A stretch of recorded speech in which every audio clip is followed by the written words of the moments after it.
Hello guys, ನಮ್ಮ ಊರು ಕನಕಗಿರಿಯಲ್ಲಿರುವ ಒಂದು ವೆಂಕಟಪತಿ ಬಾವಿ ಬಗ್ಗೆ ನಾವು ಎಕ್ಸ್ಪ್ಲೋರ್ ಮಾಡಕ್ಕೆ ಹೋಗ್ತಾ ಇದ್ದೀವಿ. ವಿಡಿಯೋ ಮಾತ್ರ ಮಿಸ್ ಮಾಡಕ್ಕೆ ಹೋಗ್ಬೇಡಿ, ಕೊನೆ ತನಕ ನೋಡಿ. Hello guys, welcome back my mini vlog. ಕನಕಗಿರಿಯಲ್ಲಿ ಇದು ಒಂದು ಕೂಡ ಪ್ರಸಿದ್ಧವಾದ ಸ್ಥಳ ವೆಂಕಟಪತಿ ಬಾವಿ. ಇಲ್ಲಿ ಸುಮಾರು 700 ಗುಡಿಗಳು, 700 ಬಾವಿಗಳು, 700 ಗೊಲ್ಲರ ಮನೆಗಳಿದ್ದಾವೆ. ಹಂಗಾಗಿ ಇಲ್ಲಿ ಕಂಡಿದ್ದವರು ಕನಕಗಿರಿ ನೋಡಬೇಕು, ಕಾಲಿದ್ದವರು ಹಂಪಿ ನೋಡಬೇಕಂತ ಒಂದು ನಾನುಡಿ ಇದೆ.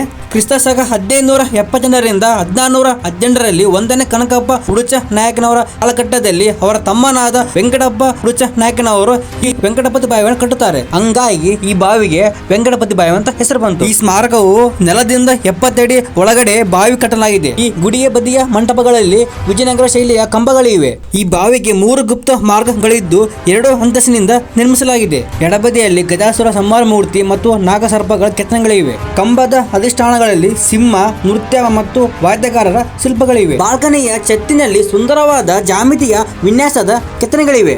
ಬಾಲ್ಕನಿಯ ಕೆಳಗಡೆ 2 ಸುಂದರವಾದ ಸಿಂಹದ ಮೇಲೆ ಖಡ್ಗಧಾರಿ ಸವಾರರ ಕುಳಿತಿರುವ ಒಂದು ದೃಶ್ಯವಿದೆ. ಈ ಬಾವಿಯನ್ನು ಕುಡಿಯುವ ನೀರಿಗಾಗಿ ಮತ್ತು ಆಗಿನ ಕಾಲದ ರಾಣಿಯರ ಸ್ಥಾನಕ್ಕಾಗಿ ಕೃಷಿಗಾಗಿ ನಿರ್ಮಿಸಲಾಗಿದೆ.